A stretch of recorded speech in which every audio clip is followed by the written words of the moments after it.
What up? Are you cool people who love baseball? If so, we're here for you. It's official. Baseball is back. Spring has sprung in Florida and Arizona. Does anyone else feel like this offseason has taken forever? Someone let Bobby Miller know baseball started. I mean, he already played, but he might not remember the past couple days. Chris Bryant took a nice little piece off the chest. Are you two okay? Do you guys remember, this is spring training? This is the only time baseball is practice. Crazy. But also, did ESPN just become the new MTV? I mean, 16 out of the 24 hours in a day will be one and two shows, basketball and football. Hey, at least it's not 22 hours of ridiculousness. So, they got that.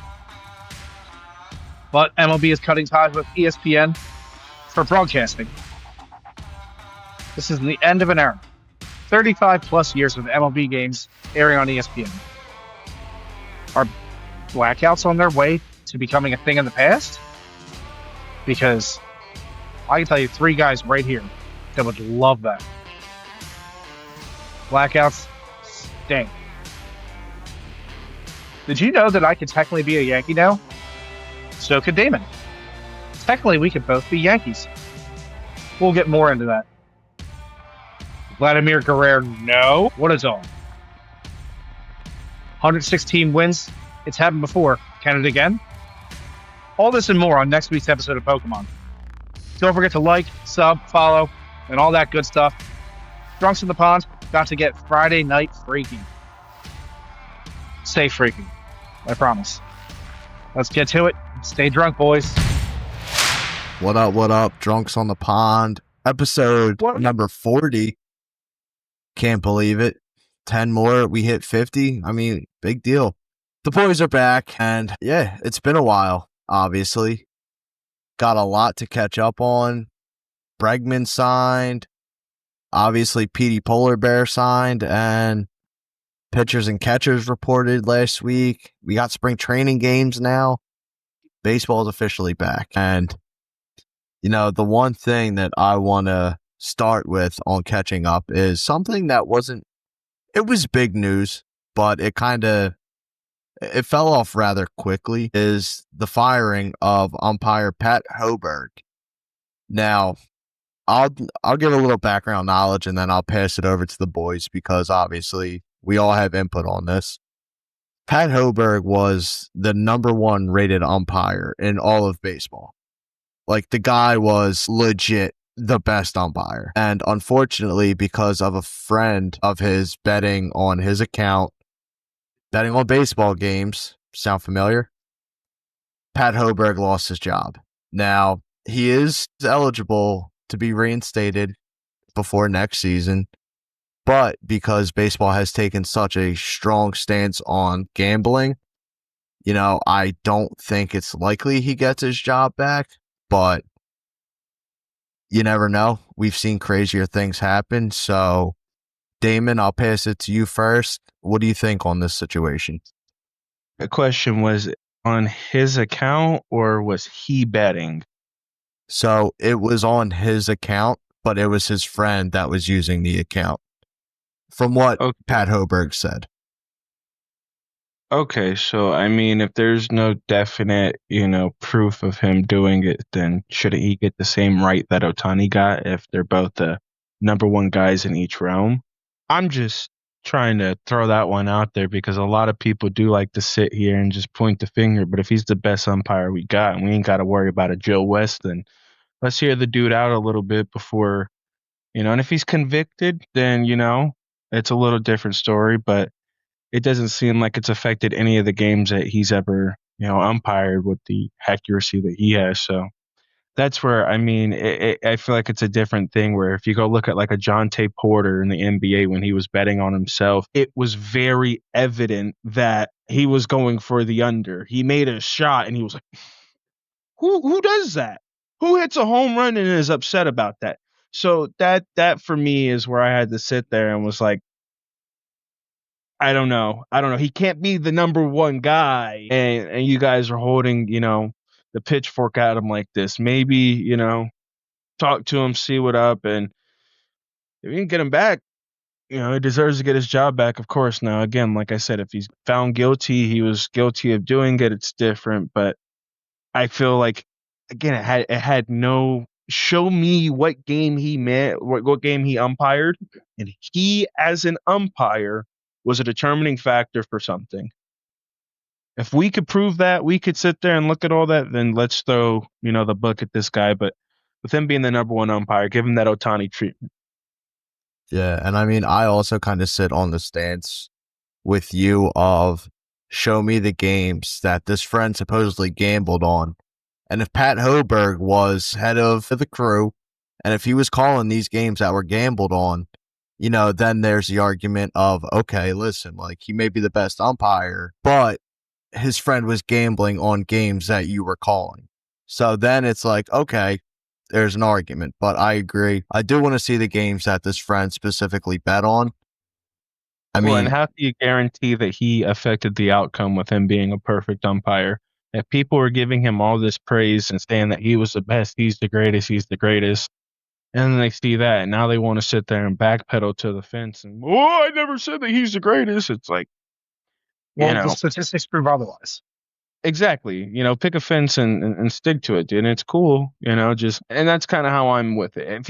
If he's a number one guy, I truly don't see a problem with it. It's just more of like hey, can you have him do it on his thing? If he got busted on his account, cool. And if it was even him gambling himself, I mean, we need to see that. Say that he didn't gamble on a game that he umpired. He gambled on a game that he wasn't playing in or he wasn't affecting, and there was a blown call or something like that. That's something else that could be looked into as well. But again, give the man his job. I know we're going to be talking in June about another terrible umpire, so. I'm going to play both sides here. So I'm going to give pros and cons to both. Well, first off, let me start by saying, in this country, in this day and age, you are guilty until proven innocent. It's not the other way around. It's not the way it should be. Innocent until proven guilty. He got fired. This is on a sports betting app. He wasn't going to a bookie. He wasn't playing, underground hands, nothing like that. This is like no backdoor, back alley deals. This was 100% on the ledger, on the books, on his account with a major sports betting app. Why is it that your friend doesn't have his own account? Like, honestly, like, he's playing with your money. Then why not just Venmo him the money or even just hand him the cash? And then he can deposit it and then play it on his account. Why would your name be on an account when you are legit supposed to be the beacon of hope, the beacon of truth, the absolute judge, jury, and executioner when you're on the field? Why would you even have an account? I know you can do other sports betting, but why would you even have an account that you're focusing on during baseball season? Why would that be active? All right, now I'm going to play the opposite. You guys brought up all the beautiful points about statistics speak for themselves. Why would the number one umpire statistically do anything to harm his track record, or on top of that, jeopardize calls when he's the number one? Like, I don't see how this has any true reflection of him. Because, as you said, Jay and Damon, you guys both said, let's see what games he actually did bet on. Were they the games that he called? This is on a professional sports betting app.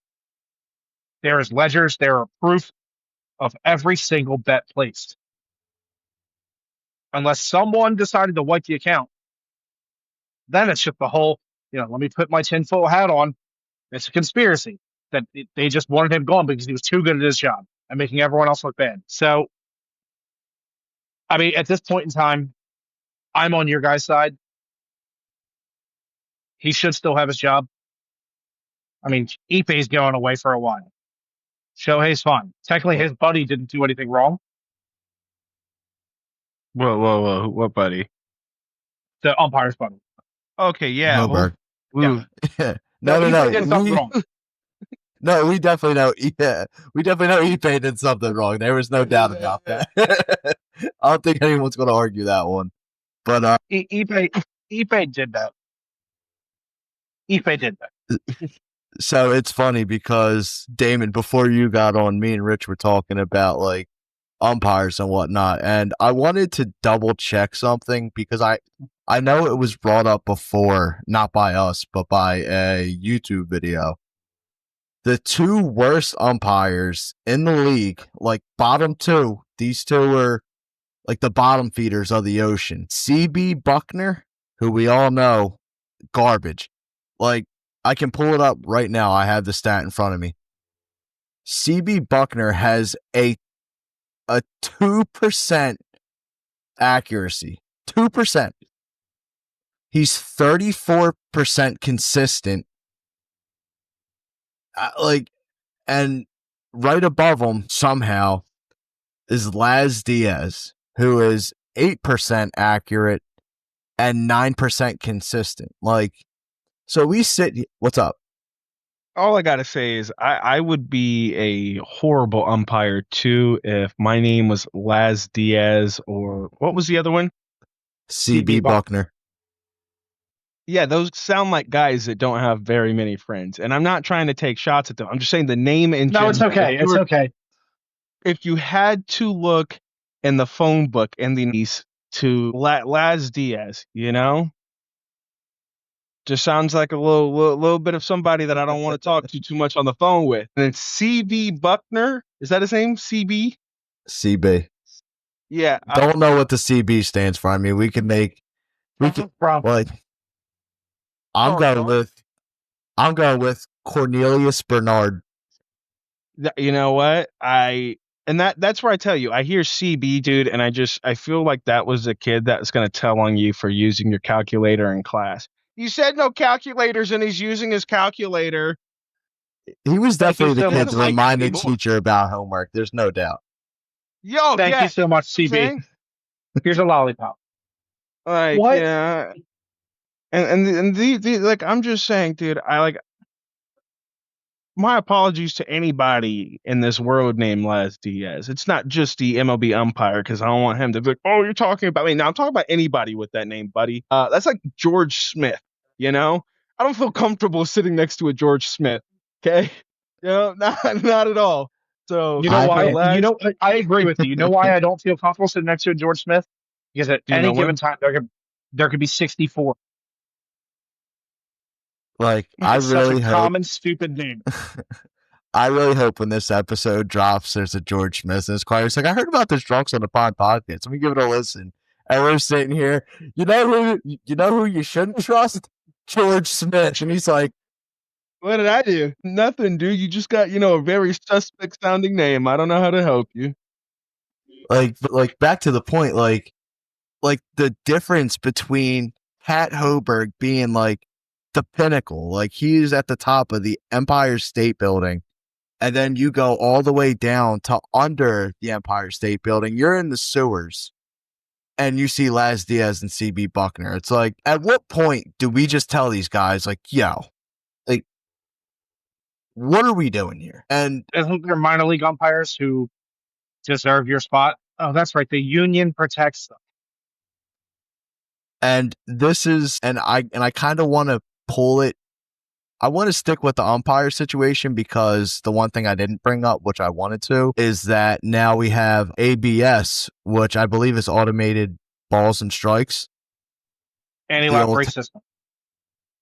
The old tap on the cap, you get a review. And, I was thinking about it, like, is this going to be something that, like, only the worst umpires fight against? Like, what, you don't trust me? It's like, no, Mr. 2% accuracy rating. No, we don't trust you. In fact, we would let the top 10 umpires do their job without it because they know how to. The bottom tier, nah, Rich. Real quick, that 2% accuracy, is that balls and strikes or is that all calls? All calls.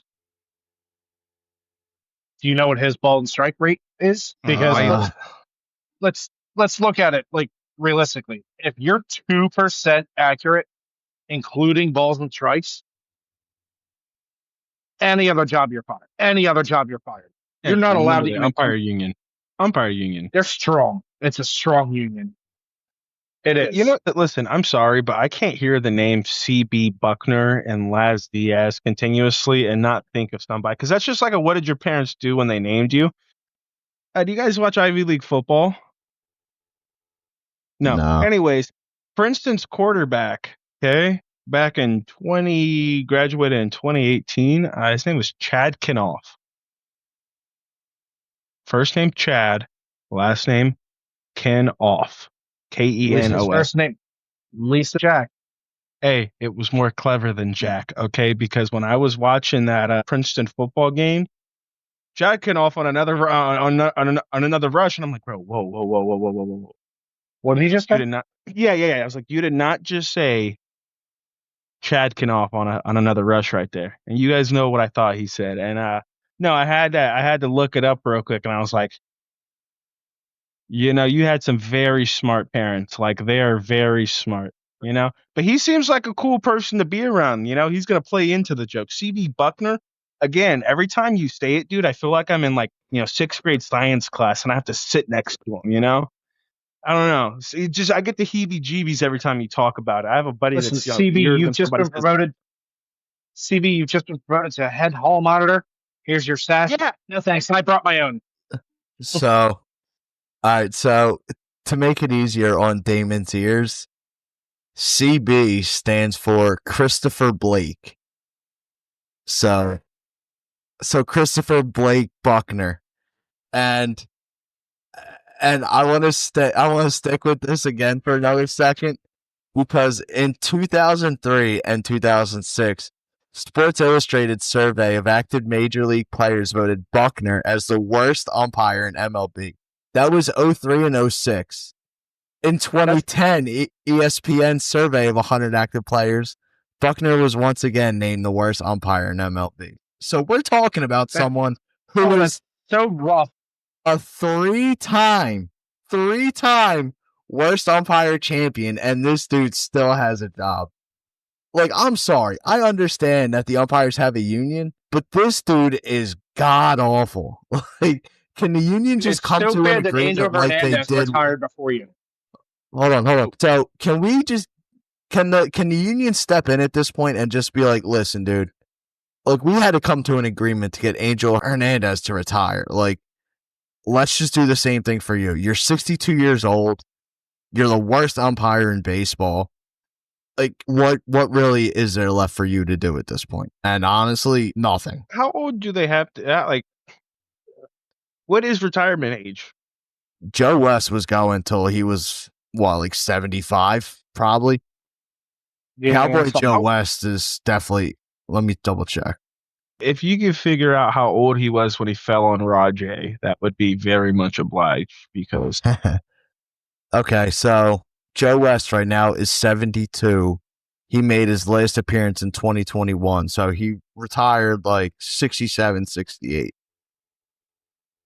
But still, like... Yeah, never mind. I'm thinking year. Sorry. But yeah, he probably debuted in the 60s. Debuted in 76. Oh my. I mean, so they don't have to do eye exams or anything like that?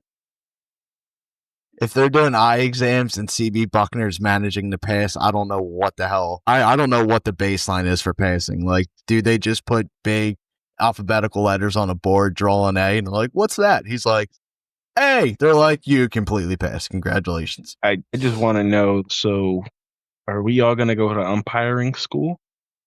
No. Truth be told, I actually was approached years ago on becoming an umpire, and I was like, I have absolutely no want or need. I'd rather coach than be an umpire. I don't want that for myself. I really don't. I have too much of a need for people to like me that I can't do that. I don't want to be the most hated guy in the room all the time. That's a fair point. It's soul crushing. You have to basically, you have to be okay with your 5 friends who can potentially ruin your reputation by one bad call. Because who was the umpire who blew Galaranga's perfect game? Was Shit. it Joe West? Jim Joyce. Jim Jim Joyce. Joyce. There we go. Jim Joyce, listen, in my opinion, slightly redeemed himself with his beautiful, heartfelt apology. He cried in front of the cameras. It's hard to get a white guy with a handlebar mustache to do that. I don't think that's going to happen like easily.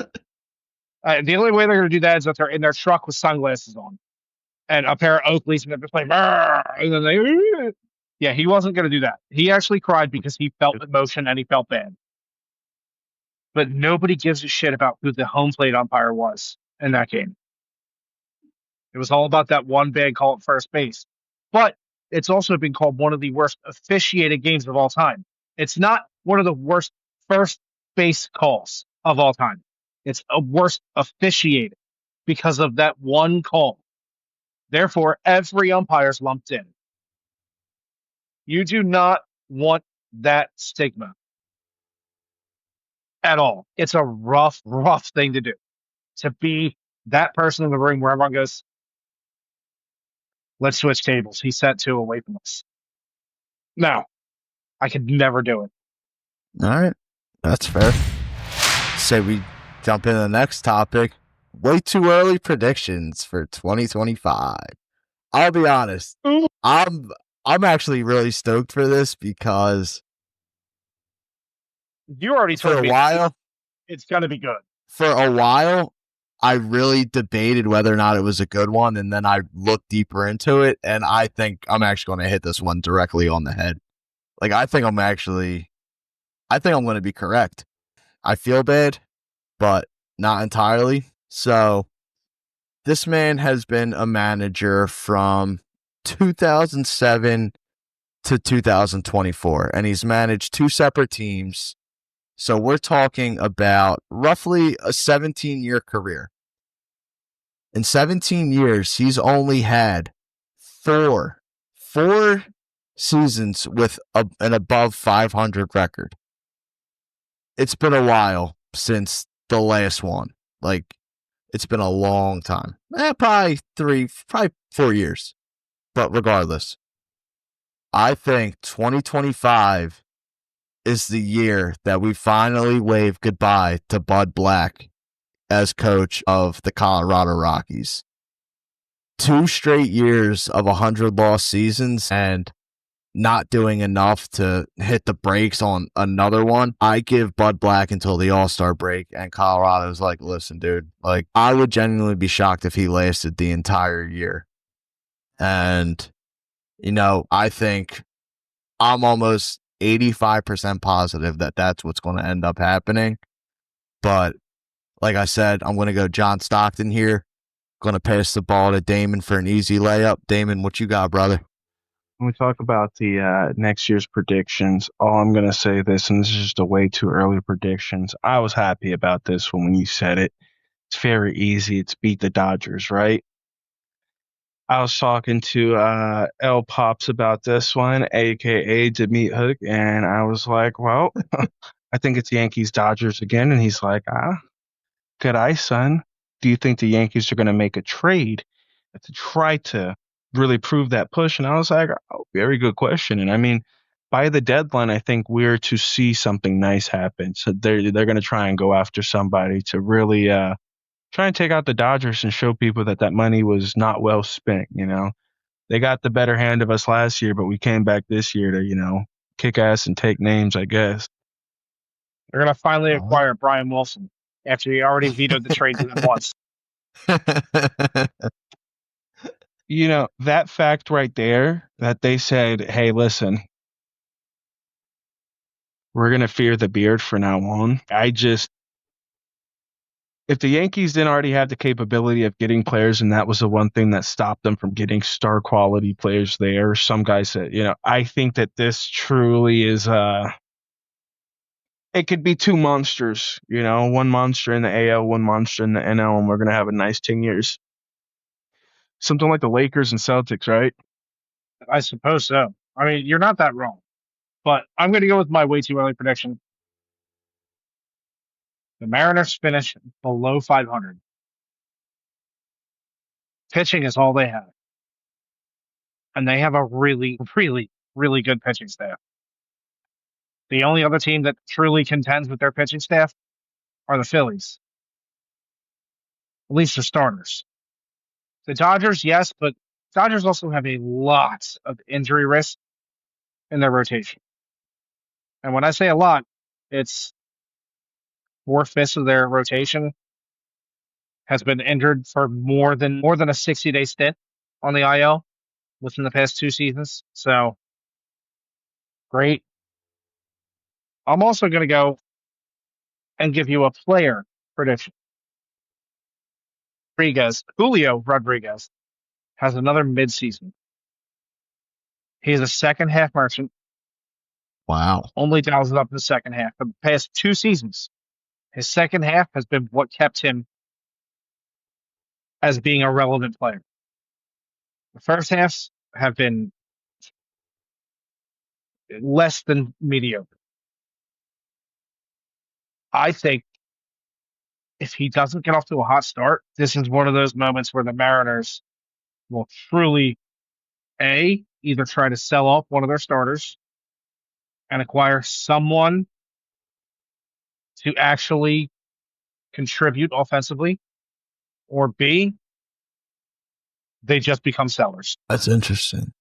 And I actually want to check this. So Seattle last year finished 85-77, 3.5 games behind Houston. And you're pretty much calling. Now, when you say under 500, are you just going like a couple games under or? Flip that record. Okay. I was going to say, because I mean, I'm saying within that reach where you're within the Okay. 10 games under. All right. Yeah, because I mean, it's still a division that's got Oakland, the Angels. I mean, can't even say Oakland anymore. The Athletics, the Angels, Houston, who won the division but lost some pieces. It will I not mean- be their division this year. I'll be honest. I don't see Texas being as bad as they were last year. I'd be genuinely shocked if they didn't come back at least and finish above 500. Like I coming off a World Series win, and what was their record? 78-84. Yeah. Like that's just crazy. So, all right. Like Real quick. Go ahead. Being that you're on Texas right now, their ace, I think it's still calling an ace. How do you guys feel Jacob DeGrom does this year? Does he make 30 starts? Does he make 20? And most importantly, does he prove all of baseball wrong, that he can be healthy? I'm going to say no. I don't think he can be healthy for a full season. He's made of glass. If I could. Listen, I don't know how we expect a dude that's played 11 seasons, but only 4 of them have been over 30 starts to have over 30 starts. And Yeah. outside of those 4 seasons with the 30 starts, the next highest would be 24. And then 22. And then since 2020, he's had 12. In 2020, 15, and 2021. 11, 6, and 3. So I don't know. He got paid like Anthony Rendon, Clap it, give him a round of applause. But Yeah, I mean, he I don't grabbed know. that bag and walked out of the room. Yeah, are we not looking at the future with Kumar Rocker and Jack Leiter, or are we just throwing in the towel early on these kind of guys? I mean, Jay and I are big Kumar fans. Yeah. Yeah. I loved Kumar down at Vandy. That dude was disgusting. I was genuinely surprised when the Mets took him and then didn't sign him. I mean, I know at the time he was battling an injury, and I understand you never know how serious these injuries are. And sometimes it's better just to pass up. But like a healthy Kumar Rocker, I doubt it was going to be career ending. Like, I feel like that's one of those risks that you just have to take. Like you drafted him that high, and then because of a failed physical, you're like, yeah, nah, we don't want to touch him. It's like, dude, like when he's on, he's on. Like he was a top 5 is good. I'd put him top 3. I could give you maybe 1 or 2 people that were better than him in his senior year. But yeah, I'm very high on Kumar Rocker, and I think him and Jack Leiter being teammates again is going to make Texas a dangerous team. I'm also a big fan of Nate Eovaldi. Ooh, yeah, babe. Yeah, baby. Yeah. I love that guy, man. That dude has such a stellar arm. He is also one of 3 players to have 2 Tommy Johns or some sort of reconstructive elbow nerve ligament surgery and actually keep pitching. I like Nathan Eovaldi. I think every time we do a fantasy baseball draft, he always kind of like he always gets to the point where he's like the next pick for auto draft, and you're kind of like, yeah, but the wheel's gonna fall off, and then you're like, hey, no, it's a risk worth taking, and then he's like 4-0 with like a 2.5 ERA, and you're like, okay, that's a great pick, and then his shoulder starts hurting, and then you're like, ah, shit, here we go. But Yeah. now, He's a lifesaver. Okay, you don't know how many times I've called on him. MLB the Show. Okay, he's not my number 1 guy. He might be my 2-3 guy, baby, but he plays his position and he plays it well. Okay, that's my spot up shooter right there. Homie's just coming in, giving me a nice 7 and 2/3. Might give me an 8 1/3. You know. yeah, But can I tell you how excited I am for MLB The Show 25? Like when that game drops, we're gonna have to take a week or so off from the pod because I'm going, and the fact that I'm gonna be dominate with Roger Clemens. You better hope I don't pull that card because it is going to be lights. It's lights. Do we start streaming MLB The Show on the YouTube channel? You should. I don't have a PS5 or the Xbox 2 or whatever it's called now. All right, so whoever watches this, we're gonna do something they call crowdfunding for businesses, except this is for the pod, and we're just gonna get Richie 6 beers, an Xbox, and a PlayStation. Okay, you got to double up on him because with the guy that has that manly of a beard, okay, and whoever watches this, okay, round up some beard balm for our boy right here. Okay, he's coming through with something that you don't see every day, and when you do see him in the mall, you stop him and compliment him. Okay, so stop watching the videos and not complimenting him on his beard. All right, I've had enough of that shit. You can make fun of this, okay? It's a little patchy hoo-ha over here, but that, okay, that is beauty. That is luxury. That right there, that's what women lust over. Okay, so for You know all what this is? You know what this is? This is a future Yankee. I don't know about all that. You know, What a segue! It can happen. It can What a technically segue! all I have to do is clean it up. Just trim the edges because that is considered groomed. No, you got to go full Kenny No. Powers. No, you can't go Yeah. anywhere near. You can't. I grow a beard so you don't see my chin. So no, we're good. It's So- not a weak chin. It's a butt chin. So Oh, you got to Peter Griffin chin.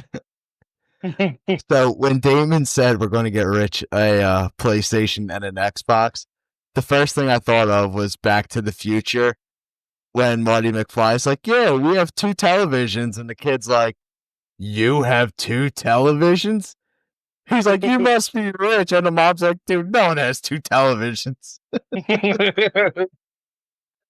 Props to Rich for that beautiful segue into the Yankees situation. I'm so glad because this happened today. Like It's fantastic news. And I'm so glad because usually when we record an episode of the pod, like the next day something great happens and it's like, cool. Typically, always. Now we got 2 weeks until we can talk about this. But no, this happened today, Friday, the 21st. And I got to tell you, I'm so excited to see what Aaron Judge can grow on his face. Like, are we talking like a patchy beard like me? Are we talking a beard like Rich? Are we talking the Damon? Like, I don't what is think he going to Aaron grow Judge, out? Arson Judge cannot grow a beard. Like, I just don't think he can.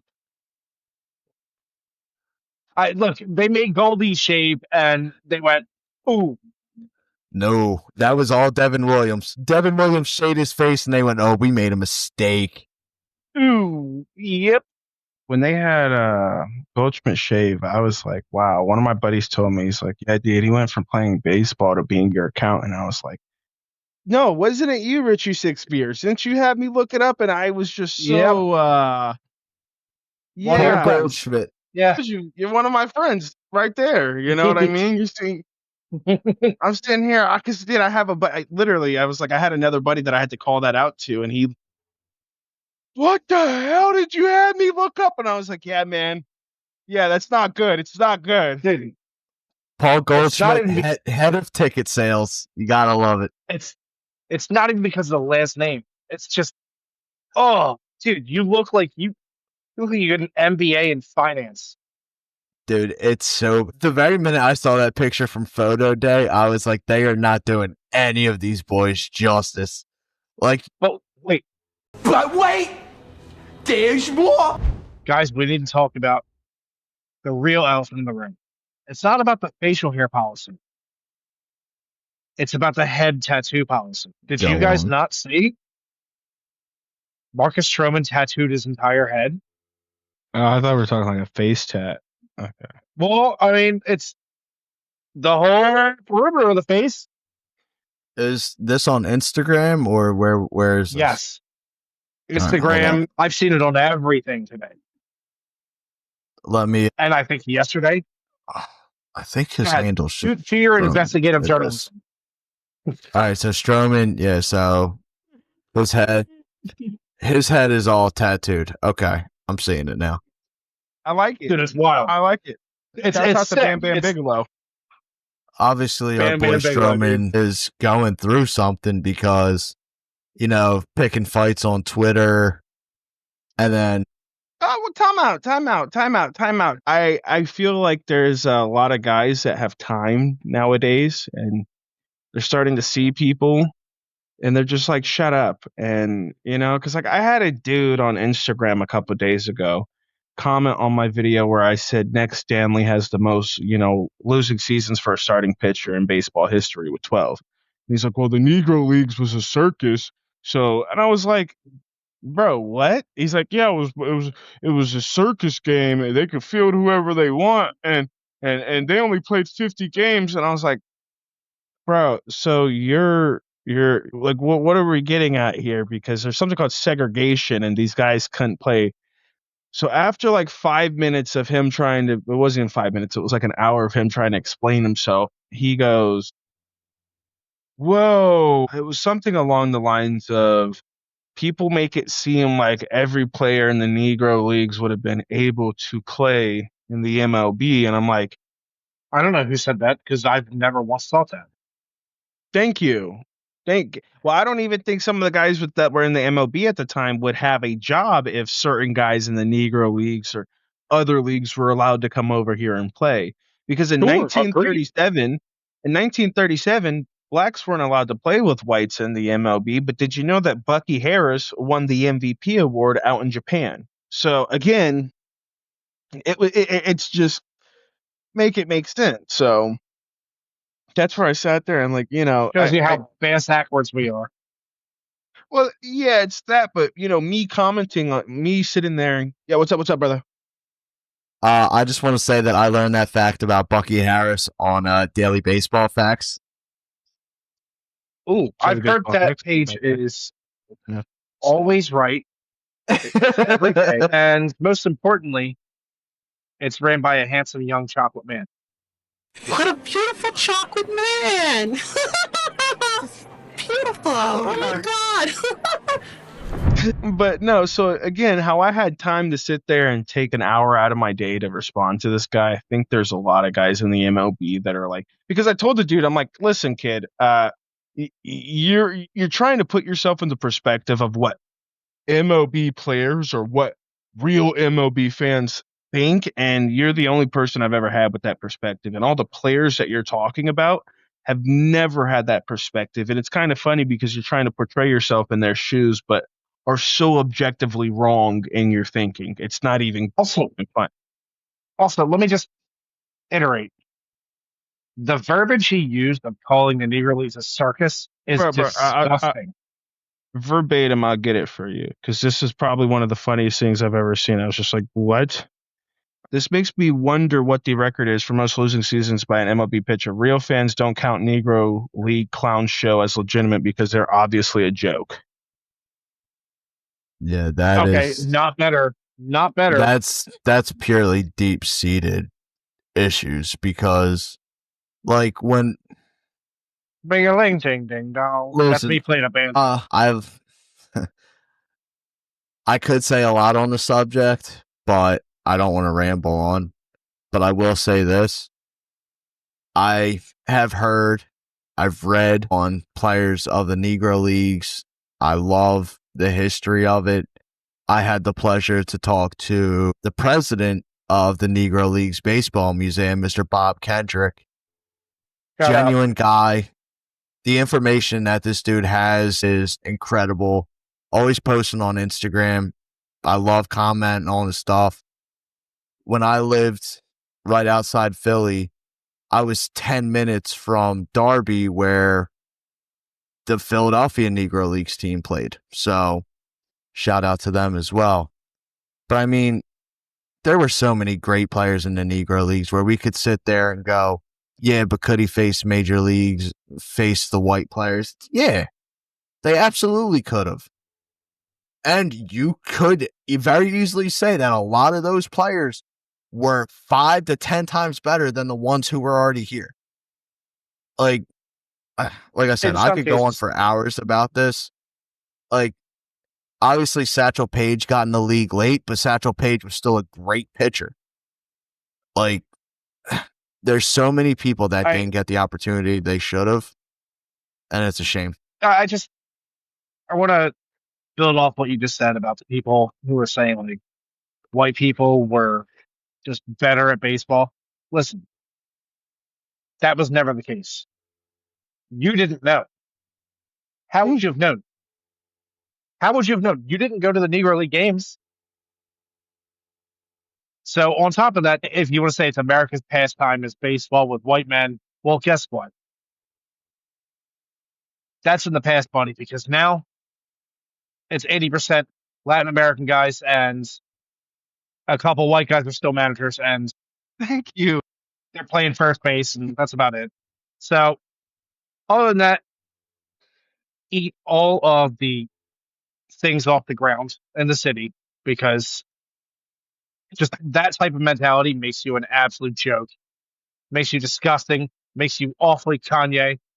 And on top of that, let's just look at the facts. You're wrong. You know, my favorite thing about this is like, I get it. This goes for all of you fans out there. Let me tell you this. Let me take my glasses off so you guys can hear me. Okay, I want you guys to look at me. Serious. The glasses are off. Hey, for all of you guys that think you have a real perspective on this MLB stuff, trying to clarify, I can call historians. I could get on the phone with people that you wish you can contact. Okay? Don't ever try and come at me. Okay, talk to your mom, talk to your dad, talk to somebody else. Don't talk to the stat guy. The stat guy is very fun, very cordial. Come from me, man. Hey, I'm gonna make it a shit show for you. Okay, I got all day. I got all the stats. I got all the facts. And hey, if I gotta contact somebody in the MLB, I'm gonna make sure I'm gonna put you square in your ass. But the one thing I do want to bring up before we jump into the next topic is new behind the scenes coming this week. Damon. Oh yeah. We're doing a special edition, brother. You may know this person. You should know this person, being a baseball historian like myself. We're doing somebody that was not a baseball player, but was a very integral part to Jackie Robinson breaking the color barrier. We're doing a behind the scenes on Mr. Wendell Smith. Wow. Dude, let me tell you something. In the time I was off from work, boy, I was studying. It's already edited. It's already good to go. I got to set the upload date. I'm not trying to say I'm Gordon Ramsay over here, but I think the kid cooked. I think he cooked. All I gotta say is, eat. You know, I think I pulled that. No, that horrible movie. Horrible movie. Life of Pi. Let's replace it with that. Anywho, if you don't like that movie, there's What? Watch Davy it. Jones Watch watch it for you. it. There you go. Hey, All right, we'll take that. you biscuit eating bulldog. Anyways, going back. Yeah, I went there. I'm not talking to Oscar the Grouch nor Elmo. Yeah, cheddar Holy. biscuits, baby. No beverage. No, Never had them. beverage. Never You had. never had cheddar biscuits? Never been to Red Lobster. Dude, Popeyes you biscuits. don't have No to bev. go. DoorDash No them. bev. DoorDash. You could DoorDash Red Lobster's biscuits for, dude. Telling I'm you, not giving a bankrupt company my money. I'll do it. They're not bankrupt. They got a new owner, and he came in clutch. He got the game in a headlock. So hold on, check it, Poppy. Homie came in there, okay, took over the Red Lobster. They bought all the locations, okay, but they didn't buy the franchises back from the people. They're making the franchises rent the locations back to them or something like that. They're going crazy. Dude's got a game plan. He said that endless shrimp, cut it out. We're not a TikTok trend. We're coming through. We're bringing back quality cheddar biscuits. We're coming through. Okay? So there is a funny story I have about Endless Shrimp. I watched a documentary. They lost way more money than they ever brought in on their Endless Shrimp promos. That's part of the reason they went bankrupt. Because the market value was so volatile, they're the ones that ruined the market for shrimp. Because they bought up so much for their preparation for the Endless Shrimp, and it would tank the market as soon as it was over. Okay. As much as you Hilarious. want to sit there and talk about that, did you know that McDonald's like ruined the market for wings? I don't know the exact what's up, brother? Speaking of ruined markets, Vladdy Jr. said no to over $400 million. And listen, do you think that the Blue Jays are going to get anybody quality for his trade this year? No, because they're not trading them. Hey, if they do try to trade him, I guarantee you they're going to get a number 3 pitcher, okay, and a number 4 outfielder. They ain't going to get nobody special like they would have last year because, again, they would have to trade him to a team that he wants to play for and is willing to restructure a contract immediately for that team to be like, oh, yeah, we'll give up somebody to you. And does the team really want to do that midseason? Is this really one of those Jimmy Butler situations where right when Jimmy got to Golden State, he re-signed 2 years, $121 million? And for all you geeks and people that can't play baseball, stop saying baseball players get overpaid, okay? $61 million a year for a dude that got indefinitely suspended because he didn't want to play for his team. Get out of here. Basketball is a joke with contracts now. Look, thank you. I'm going to say within the next 5 to 7 years, the NHL takes over the market share of the NBA because of what you just saw this past week with the NHL's 4 countries? Yeah, like the 4 nations? Yeah, 4 nations. That's what it was. The 4 Nations tournament. Absolute genius idea, genius marketing. Whoever thought of that, promoted, raised. Give me something else good. If you don't have anything else good, I still like what you did already. So you're going to stay in your position. Like, that was one of the best things for the sport that could have possibly happened. Like, I agree. Hands down, the NHL was This is going to be another segue, but it'll be a segue for a few minutes from now. This is going to be another one of those issues where we've already seen it happen with ESPN, where the NHL lost their contract or just didn't renew with ESPN. And now NHL starting to come back, starting to produce again. And you might see ESPN come a calling. Because at this point, ESPN will only have one sport of the major four that they show. And that is basketball. They're going to need NHL back in some way, shape, or form. Because So, MLB ended their contract early. so But I'll say Vladdy- this on terms of Vladdy and his situation. You know, Damon kind of alluded to it, and I do agree. The only way that Vladdy is getting moved for something is if you have a team that is just on a run and they lose their first baseman and they're like, we need a replacement to step in immediately. Who's a And Yankees you just better hope that it's a team that Vladdy actually wants Goldschmidt, to the go to. accountant. Like, I mean, the first team that comes to mind is Boston, because obviously Costas got hurt last year. He missed majority of the season. All right, hold I on, don't hold like on, that. hold on. In So, your division, but Boston also has a top farm system. And there's a very high chance that Vladdy is going to want to play for Boston because that team is almost set to have a nice window open. So if Costas gets hurt, you need a first baseman. Vladdy, for whatever prospect package you want to give, you could probably throw in a player if you wanted to. probably That throwing helps Costas. Toronto. Yeah, but are they going to take an injury-prone first baseman? They probably just rather take a first base prospect at that point. That Aren't Boston all can Blue Jays injury prone already? touche. But Didn't they just sign an elite closer who failed a hold physical? on. Damon, go ahead. You got a hand up. I guess my question is, you brought up Casas, dude, and Is that a question? No.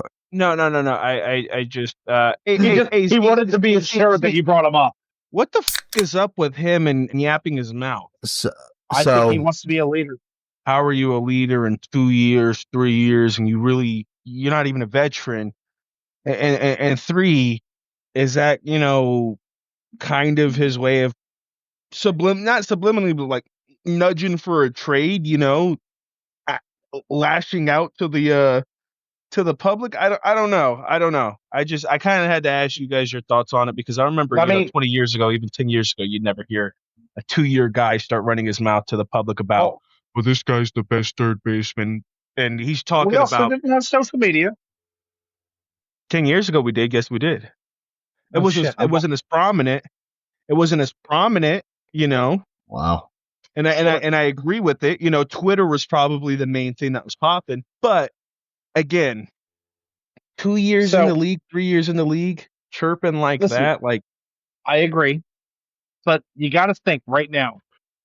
Jay, I agree that the Red Sox would be a great fit for Vladdy.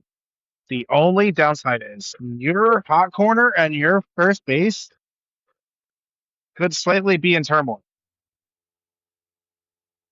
You got Rafi over there at third, who refuses to do anything but play third, even though he's the worst third baseman statistically in baseball. Not a bad hitter, one of the better hitters in baseball, one of the worst fielding at his position in the game. And then you got Casas, who, as Damon said, does not stick his foot in his mouth. He just word diarrheas wherever he wants. Not a bad thing, but very not a good thing. You can word diarrhea all you want. Just let it be intelligent. thank you. Listen, if you're only talking smart, people aren't going to hate you. So going back to what Damon had asked, or what Damon said about Costas and his comments, I will say this. I do agree that Costas should have just avoided the question. Not necessarily say like, I'm not going to answer that, but like be like, hey, listen, this is a team, but we're still early in the spring training. Obviously, we'll get it figured out when the time comes. But for now, we're all just glad to be back and getting ready to play ball. That's the answer you should have gave. But I do understand Casas sticking up for his boy and being like, no, like I like having Rafi at third. Like I've played with him for years. Like I really, like I think he's a good at third baseman. Okay, you're giving your props to Rafi. I get it. It's fine. I think it's getting blown out of proportion a little bit because listen, like obviously everyone in the world is going, Rafi, just hit, brother. Like we can put Bregman at third, Story's at short for the first 2 weeks, and then he gets hurt per usual. Top prospect, one of the prospects, Christian Campbell, plays second. Casas at first. Like you're building something that's actually destined to go on a run, and it's a shit. Go ahead. What happened to Vaughn Grissom? Bench. Vaughn's not going to start. I'd be genuinely shocked. I'd be shocked. Vaughn might step in at shortstop, but they also have his name's eluding me. David.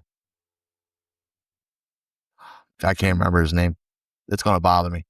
But they do have someone else who actually did play rather well in the second half of last year. So I would figure he would get the opportunity to play shortstop before Grissom. I mean, Grissom will probably back up second baseman. I don't see how that'd be an issue. But Sure. On the topic, though, like obviously Boston made it known that they were shopping Casas this offseason for pitching. They shopped him to Seattle. Seattle was like, no, we're not giving up any pitching. That's fine. But Casas knows that it's like, dude, listen, like we like you. You're a good player. But if we get a deal where we get something in return for you, you're cleaning out your locker, brother. And that's that. Baseball's a business. Don't hate the player, hate the game.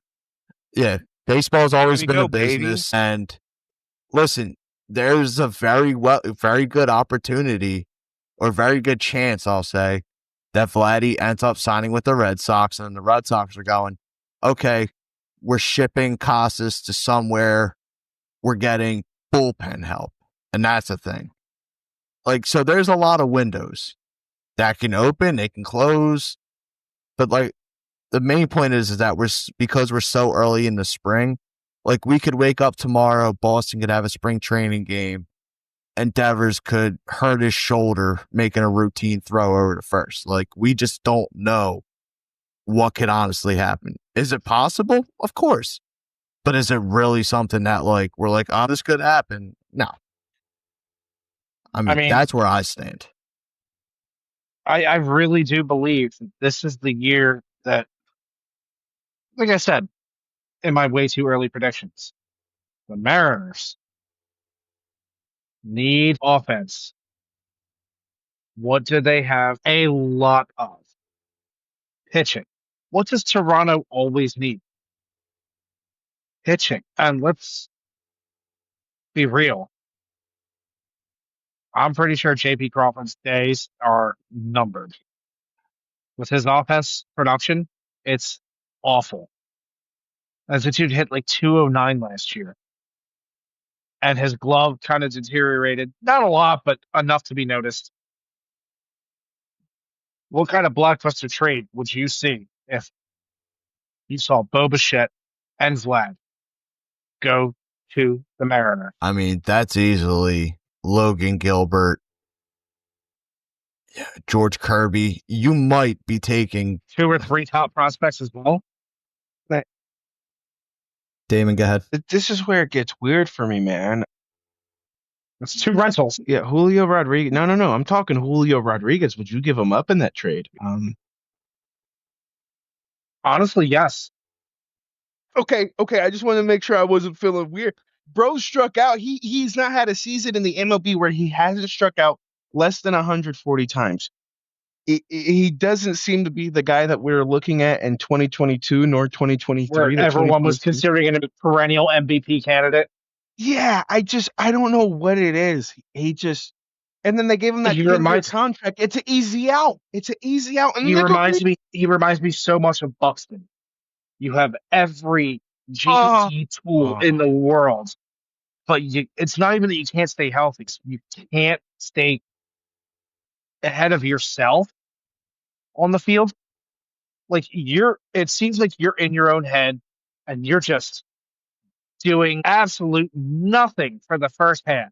And then your second half is incredible because you piece it all together, because you finally let the voices stop screwing you over. You can't be a second half merchant your entire career because then your price goes down. Your value then gets decreased in half because you're only worth half a season. So if we were looking at the trade where Bo Bichette and Vladdy would go to Seattle as rentals, now this is also Both saying rookie Seattle. contracts, correct? Vlad went to yeah. arbitration, and I think Bo went to Yeah. arbitration as well. Yeah, of course, but that's still rookie contract. Yeah, that's what I'm. They That's haven't what I had mean. their first free agent yet. Yeah. All right. So they're not the big cap hit whatsoever. No, And come on, let's face it. Jay, the Mariners are super low payroll. oh yeah, they're not paying anybody besides Castillo? J Rod Castillo, and Soon it'll have to be Cal Raleigh. You don't think they're going to try and get an early out with the J-Rod, or you think they're going to try and ride it out 3 to 5 years, with that contract? Listen, the kid has all the talent. He's still, 24? Yeah, he's young. He's young. Like, I'm not trying to write him off Yeah. like he doesn't have it. But No, it's just- no. It's a half year better than Anthony Rendon. But still, like, you can't be that guy who only plays half a year because the first half is just abysmal.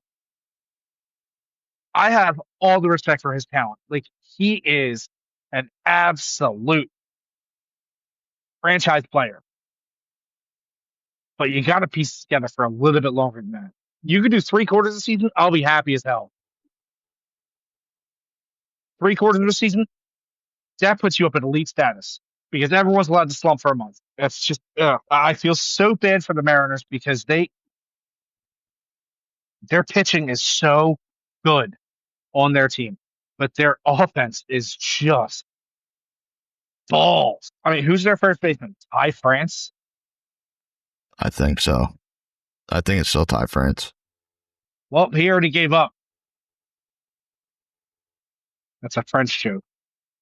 Yeah. So I mean, obviously Toronto has a lot to figure out this coming year with It's Bo, Vladdy. I mean, I understand they made a couple moves to try and help them, but I Signing think Jeff these Hoffman. I think these were just moves to kind of draw a crowd because, I mean, you signed Max Scherzer, who's probably going to give you 1 year and then be like, dude, listen, like, I'm kind of done. You I signed don't like Teoscar Hernandez, and Teoscar Hernandez is, I mean, sorry, not Teoscar, Anthony Santander. Same and- player. But like, One's a push hitter, one's not. you're looking at a guy that's swinging for power. I mean, you're not looking at a guy that's going to give you a 300 average and something crazy. It's like, no, he's either going yard or he's going off the wall or he's striking You're out. not- You're not You're not replacing Bo's 200 hits. Look. You're not replacing Vladdy's 330 batting average. and like 27, 30 home runs. Yeah, no. Yeah, you not with Santander. Like, it's a Santander. genuine shame because when you really look at it, it just kind of feels like Toronto made these moves specifically to entice Vladdy to stay. And he's just, like, it almost just feels like his mind's just been completely made up the entire time. Like it's like, hey, Vladdy, look, we signed Scherzer. We signed a dominant reliever. You know, we got you a power bat in the lineup. And Vladdy's like, listen, dude, like, you're either going to pay me the $700 million that Soto got or I'm walking. Toronto, well, we can't afford that. And he's like, sorry, I'm not interested. So, Here's the I mean, the only thing Toronto has is, like I said, hoping hoping a contender, loses a first baseman. They need an immediate replacement. Call up Toronto. What do you want for Vladdy? Here's some prospects. Here's a couple MLB players to help you out. And voila. But obviously, Toronto's got a lot to figure out before the deadline this year. And we'll probably talk about it throughout the season as Vladdy's doing his thing, Bo's doing his thing, and Toronto's 10 for 500. Bo knows best. But Rich also brought this up earlier with a nice segue, and I feel like it's only right to finally square into it a little more. ESPN and MLB are ending their long partnership after this coming season. That's right. They are wiping their hands completely clean, and MLB Network will be the standalone station for all things MLB. My question is... Let's reiterate that. MLB Network will be the standalone station for MLB news and news segment shows and stuff like that, because all the games are still going to be played on respective networks. Okay, yeah, that's fair. All right, so Rich, 100% right.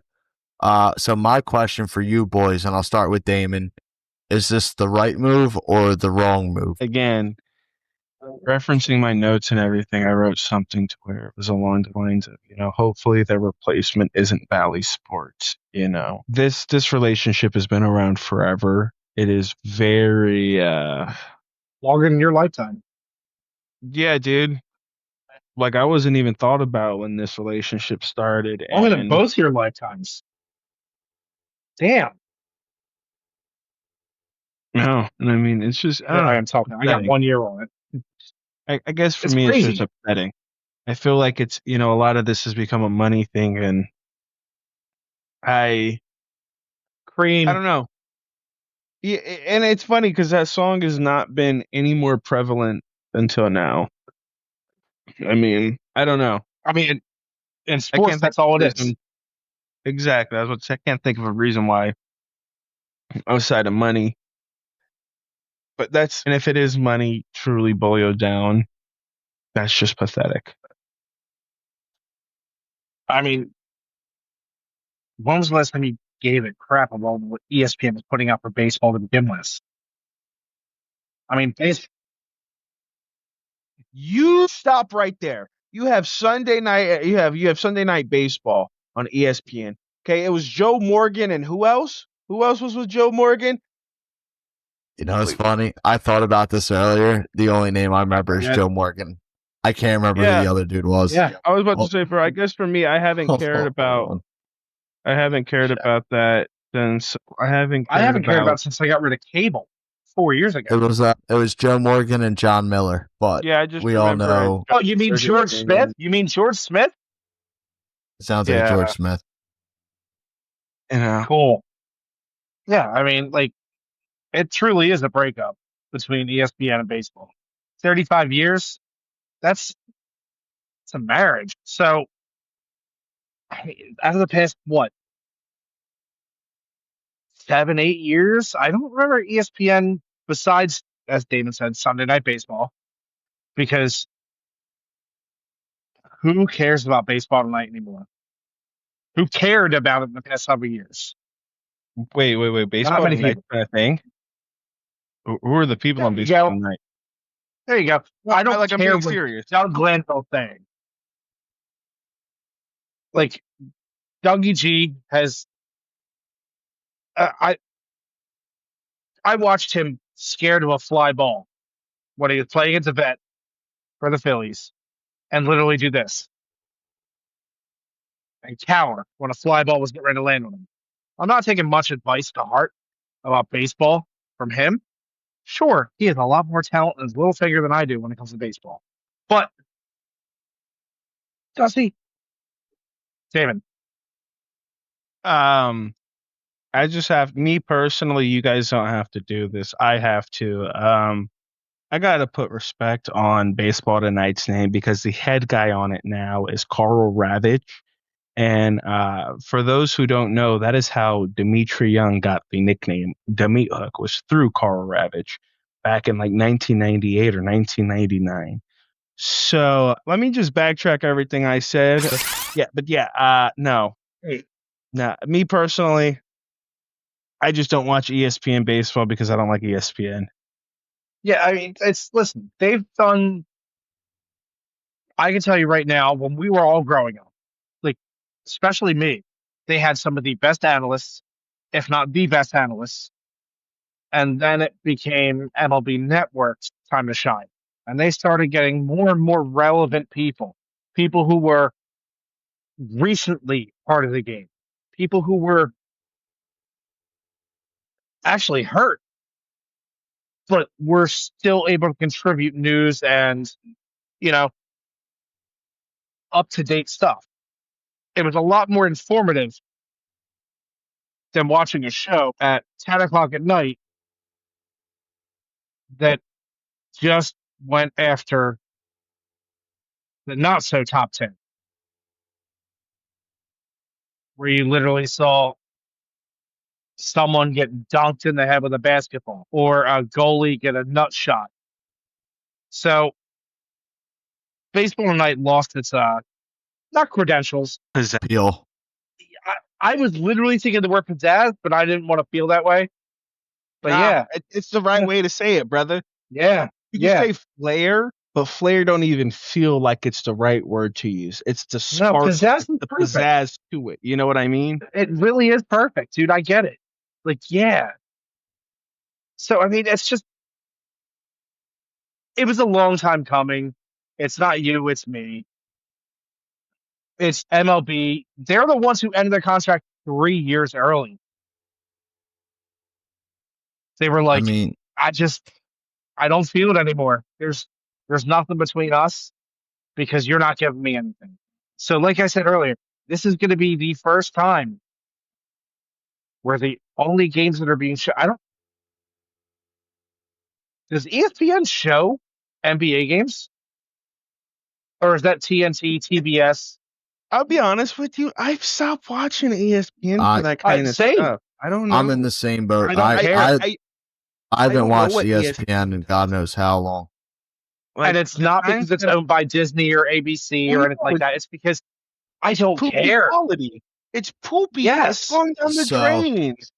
The one thing that I want to bring up on this topic, and I find it interesting, MLB's yearly rights fees for ESPN is $550 million. The NBA's yearly rights fee for ESPN is $2.6 billion.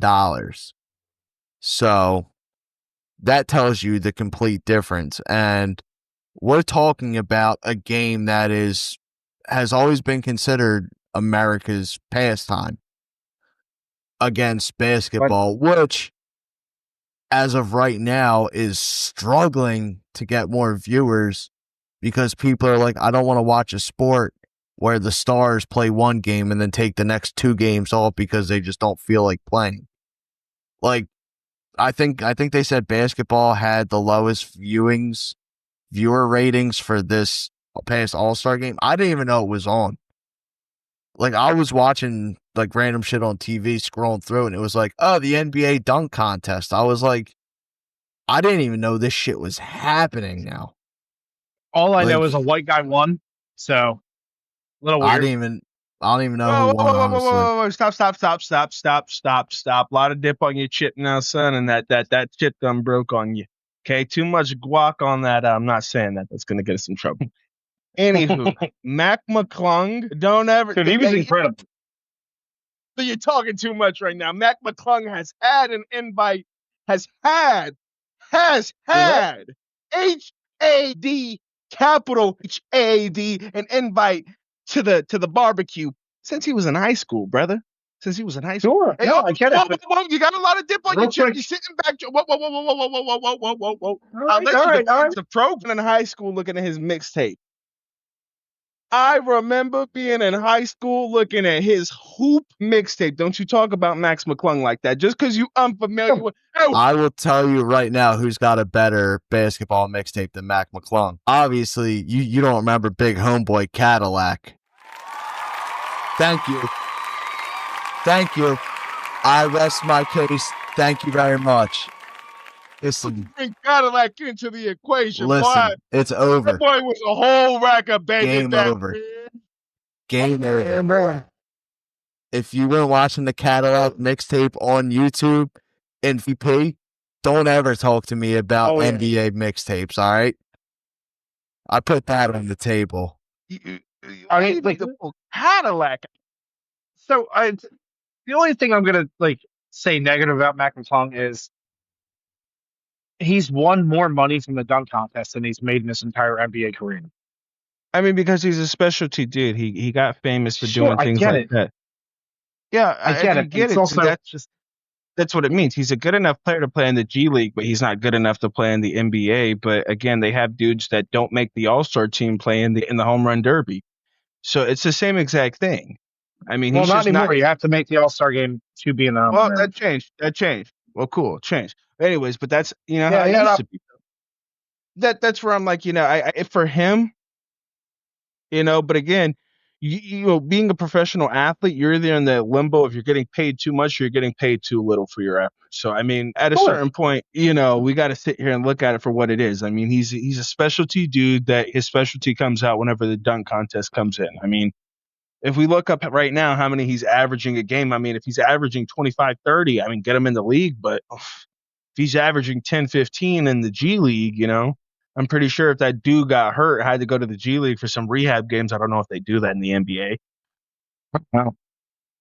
But you see what I'm saying? Like, it's kind of like that kind of transition. Max Scherzer gets hurt, has to go down to Double-A. He's going to go down there and just ravage through stuff, and then come back, and he's going to give his teammates a nice steak and stuff like that for the. But also, was that a premonition?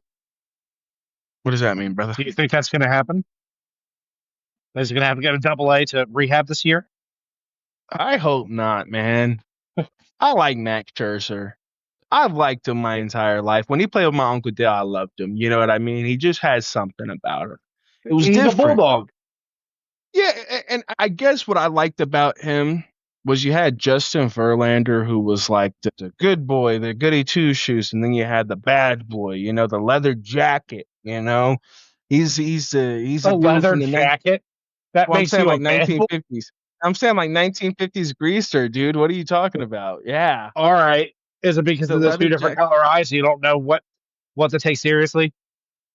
Well, no, that's a cockeyed person that you can't take seriously because you don't know where they're looking. But anyways, I'm just saying, homie had something about him where it was just like, I don't know. He felt imposing. Like I felt whenever you had Justin Verlander on the mound, it was like sheer dominance.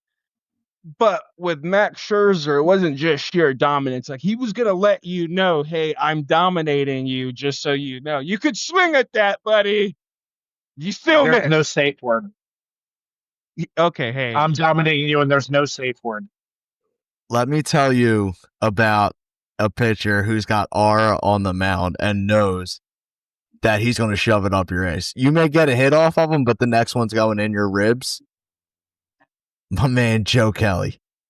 Joe Kelly is a menace. This dude threw a ball at Tyler Austin on the Yankees. Austin charged the mound. Kelly beat the hell out of him, got suspended. The next day, Joe Kelly is sitting in the bleachers with the fans watching the game, serving his suspension. Dude is a dog. Strikes people out, makes a face at them, mocks them. Like, the dude is just pure game. Like, you gotta love it, man. Joe Kelly is a dog, and I always have respect for him. I wish that he was a Philly, but he's been a dog everywhere he's been. One of my favorites, though, and it's one moment that sticks out, is Lance Lynn on the Chicago White Sox. I think it was the White Sox. Lance Lynn burned a fastball past, I think it was Jose Pena on the Astros. Like this thing cruised in at 99, right past him, strikeout. Lance Lynn just lets out a woo, F you. Yeah, Walks off the mound, and I'm like, let's go, dude. Fire me up, man. I love that. dude. if you're going to even mention that, you got to also mention Alvarado's fist pump, twist, and jump all at the same time. That's Dude, sick. something about some pitchers, man, like pure You also art. gotta love when a big guy celebrates. Yeah. It's always good. Always good. Why? Gonna love You're it. gonna order more food than necessary, and you're gonna get some leftovers from him. Is that what it was? You want to go I to would his dinner love table and leftovers. eat? Oh yeah, baby, I knew it. I just needed you to admit, Lance Lynn, if you leave any leftovers on that table, boss man, I'm going for it. And I know that you said to me, hey man, that's my pitcher of beer. You left some beer in there, okay? You left the whole half a pitcher. I'm sipping that as well. Richie, 6 beers for you. I like that. I like that. Confused where that went, but all right. Damon Well, is I just on one. I just kept hearing about the Yeah. big guy, the big guy. Table for celebrating. one. Never, Bowl of Cheddar Bay biscuits and a Cadillac mixtape on the table. You're setting Damon up for success. hey, and after that mixtape, I need you guys to throw in that Tavon Austin mixtape, okay? Son, that Ain't no Tavon turning back. Austin mixtape, man, beauty. Man, That thing went viral. Years. This is just reminding me of like Soldier Boy. Like that's the days. Holy crap! Dude, I don't remember mixtapes like since then because they're not really a thing anymore. But yeah, Yeah, no, the one thing I know Soldier Boy for was when I was younger, dude, he made a video on YouTube. I'm pretty sure it's still there. I can send it to a group chat, but it's Soldier Boy's got the munchies. And literally it's a 5-minute video of him like, I got the munchies. He pulls this up. Oh, Soldier Boy. Goddamn, Soldier Boy, what is this? The Space Rings. Throws it off to the side. Hey, what is this? What is this? I got the munchies, boy. Yeah, Soldier Boy, you came with the Frito Lay, and it's like a legitimate 5-minute video. And like me and my brother didn't know what the munchies were. I was like 8 at the time.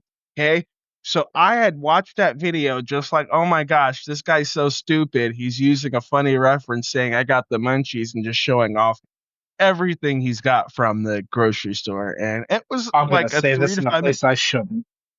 Yeah, shouts out to I got the munchies, Gosh dang, let's say Soldier this Boy. to my teacher. He did. I Cause a got in ruckus. trouble for that. Well, listen, like, I know I was, Rich Muff definitely was. Like, when Degeneration X came out and we were crotch chopping in the middle of the hallways, boy, the tensions rolled in. Well, I got a talking to quite a few times. Just walking down the hallway. Hey, did you clean your room? You're like, clean this. As we slowly start to wind down, I do have a question for you boys. Non-Hall of Famer, but your favorite baseball swing. I got two right off the bat. I'll give you mine. It's one, but there's always one hit that comes to mind. Carlos Gonzalez, Colorado Rockies, the walk-off grand slam. Dude, beautiful swing.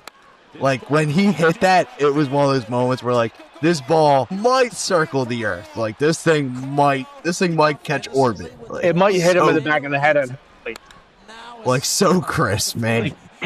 dude, not even that alone, but like, even if he hit like a double in the gap, it was just over the second baseman's head. It was butter. So beautiful. Dude, he had one of the prettiest swings of all time. Like, hands down. Since you took my number one, I'm going to give you my number two, Adam Dunn. Adam Dunn did have a pretty swing. That thing was menacing, too. It was violent. It was not the prettiest, but when he went for those smokestacks, that ball was glorious off that bat because the swing was just pure power. It was a flick of the wrist. Dude. Bang. Yeah. All right, Damon. What you got? Your favorite baseball swing? Don't say that. Like I know. I was gonna say I was gonna say I feel like you're getting a shout out to Meat Hook on this. Nah? Give you guys 3 guesses. They played with my uncle. Ooh, okay. All right. So we got Tampa Bay, Minnesota, Detroit, Philly, and Baltimore. Oh man, we got a lot of teams. All right, so I think I actually know who it is. I'm almost positive I know. Prince Fielder? Carlos Pena. Well, first of all, Richie 6 beers.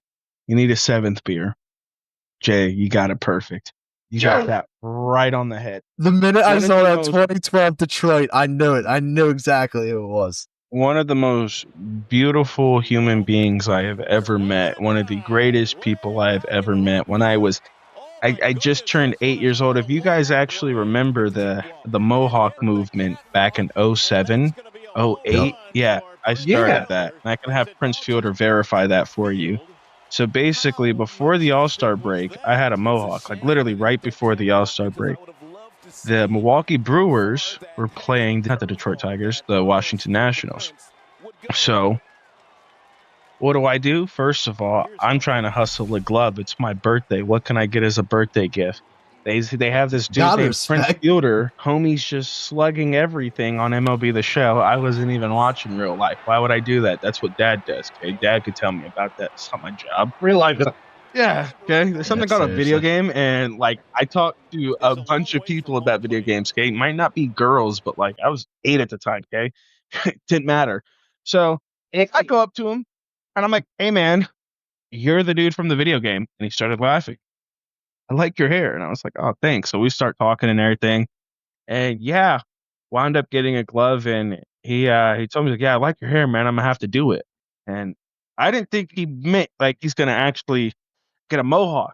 He wound up getting a mohawk. And it was him that got it. JJ Hardy got one. And then it kind of just spiraled from there. Then I remember when Tampa Bay had their Mohawk Day, either 2007 or 2008, that was like the pinnacle of it all because me and my brother are sitting there looking at each other like I'm actually gonna text I'm gonna text P's wife about that and see if she could ask him for me. He remembers that because if I could, yeah, I have Prince's number, but he don't, he responds every so often. So I mean, Yeah. hit up. Yeah, Hey, you can get hey, you can remember get when a I video started the Mohawk message. trend? You get a video Remember when I message started the of Mohawk? this Yeah, for proof. I'm not taking your word via text. hey, I'll hey, say hey, this, man. and I mean it with all respect, literally all respect. I've never been more mad that I'm not Damon sometimes, because like the dude could just wake up and be like, I wonder what Prince Fielder's doing, and then just rock him a text and get a text back being like, just driving around doing my As- thing. As he said, it's infrequent that he gets a response from Prince. Oh, and But I get a response every time, but it's just like, am I really gonna text him? Hey, yeah, I should actually. That's like- actually, I'm growing up. That sounds See? like a That's what I'm grown up talking thing. Hey, about. I'm on the pod. All I gotta do is bait you. Like, now he doesn't Yeah. respond to him. And he's Yeah. like, no, he doesn't respond. Watch, just don't want watch, to he sound doesn't like that respond. douche. I don't want to sound like that douchebag. You know what I mean? Like you got these mugs out here, like, oh, yeah, I know this guy. Like, all right, dude. Like circumstances, okay? Like understand the circumstances, but like, Cool. I'm nobody. You know what I mean? Like my dad and uncle are cool. I would just die laughing if Prince Fielder came by the pod. Like his picture just popped up and he's like, "What's up, boys?" I'd be like, "Yo, you really have to take the man's nachos," and he'd probably just leave immediately. I'd be like, "All right." There's only one real question to ask Prince Fielder. How did you feel about doing the ESPN The Body Oh issue yeah, of the magazine? Oh, big sexy. Like how do they? Forgot You know about how that. you baited me? Come on, How man. did they bait him? Dude, bait him. That was a master joke. Okay. He was an absolute physical specimen. He looked fantastic. He looked strong. He looked healthy. And most importantly, he looked comfortable. Yeah, he did look very comfortable for doing it. He looked like he walked around butt naked pretty often. Just saying. Yo, anybody who did that ESPN The Body issue Good on them. Good for you. Man, props. Proud of you. I could never do it unless I was Richie 17 beers. Then we'll talk about it. But Well, brother, the good news is even if you had 17 beers, I don't think the body's calling you being like, we wanted to take your video at the computer, bare ass naked, No. talking about it being a podcaster. Yeah, most you know, I most don't- likely it's for some sort of cancer research or like obesity. So yeah, I get it. You ever seen Talladega Nights of Ricky Bobby? Yeah, Mike Huncho. Yeah. my concept. I did some porno. Didn't even know I did it. Didn't know I did. I woke up What with a check if- in my pocket. Dude, beautiful segways, but also, what happened to segways? The vehicle. But anyway, no, we're not doing this. You can use that as your final thought. What happened to Segways? That's fine. That's my final thought for today. Jay, thank you for bringing up final thoughts.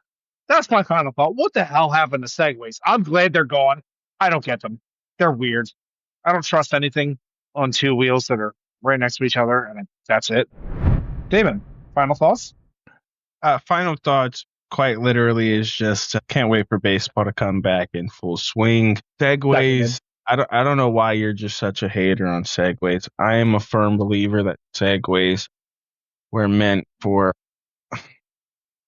Lazy people. higher thinking human beings. It's just an elevated. robot. This isn't Grandma's Boy, and I'm not JP or whatever his name is. Okay, so again, like I said, a lot of dip on that chip. Okay, you're not like a corn tortilla chip. You're like a Lay's lemon chip, and you're trying to dip in the guac. Okay, you're not going to Don't pull you up. ever call me a Lay's chip? Don't you try and talk back to me talking down on segways, okay? Because my final thought I'm is from segways. Hers country. Hush. How did we go? What was the one thing called? My apologies for that. Hush. What was the one thing called? The hovercraft. The hovercraft. It was a two-legged thing, right? I just want to know the thing that Mike Tyson The hopped hoverboards. on. The hoverboard. Yeah, I just Oh, want to they know. were dumb. They were How did we dumb. go from Segway to that? Okay, so like, listen. Why would you get rid of the rod and just whatever? So look, wasn't like the firmest believer in a Segway. I hopped on one when I was younger. It was spring training 8. I hopped on Jim Bowden's. He was going around the facility, and I was like, can I try that out? And he's like, yeah. In theory, I had watched, Drake and Josh. I'd seen a couple other shows. They use them. They work perfectly. I tried to use it. Horrible. Was not my forte. Wasn't my cup of tea. So, kind of like skateboarding. You have said that you are the least coordinated of the youngs. Yeah, no, definitely. Definitely. 2 left hands, 2 right feet. My dad is still mad. He told me that when I marry a woman, make sure she could dribble a basketball just to ensure my chances. So that's what I live with. Babe, you gotta make it first, boat. Yeah, like listen. My dad said I got an obstacle course in the back you got to go through before I could, put a ring on that finger. So, are you able to make it through that obstacle? Well, hey, good for you. Thank you. Jay, this is what your final thought, no matter how weird they might be after this episode.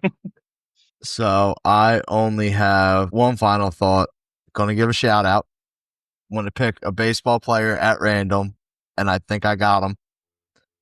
Shout out. No. We are going to 2013 Chicago Cubs.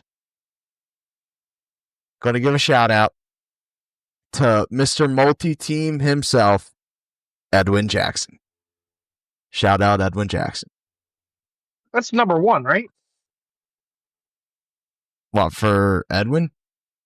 Most teams all time? Yeah. Started his career with the Dodgers in 2003, and the man just went on a tour. I mean, you gotta give him credit. The dude, the dude stuck around in baseball probably longer than he should have, but Played in every single division. obviously, but the guy, regardless, just all around great guy from what I've heard. Oh yeah. But I don't think I've ever heard of. I don't think I've ever heard a bad thing about Edwin Jackson. Edwin But Jackson. Hey, that's single hit. really all I got for final thoughts. And He obviously, had an incredible arm. it's good, dude. And obviously, with Edwin Jackson being my shout out, I hope you're doing well. Hopefully, he sees this. We'll send it to him. Be like, yo, Eddie, love you, bud. Here's Send Edwin. me the clip. Send me the clip, and I could send it over to him. Yeah, you see this shit? I've known Edwin since I was a kid. I'm just gonna send you guys something in the group chat. You guys are just sleeping on the kid over here. You send that over. But in the meantime, I'm Jay. That's Rich. That's Damon. This has been Drunks on the Pond, episode 40. Thank you guys very much for tuning in. This was an amazing time. Love talking ball with these boys. And obviously, we will see you in the next episode. But Z, I need you to do me a favor, baby. Hit that music. Time to get the hell on out of here.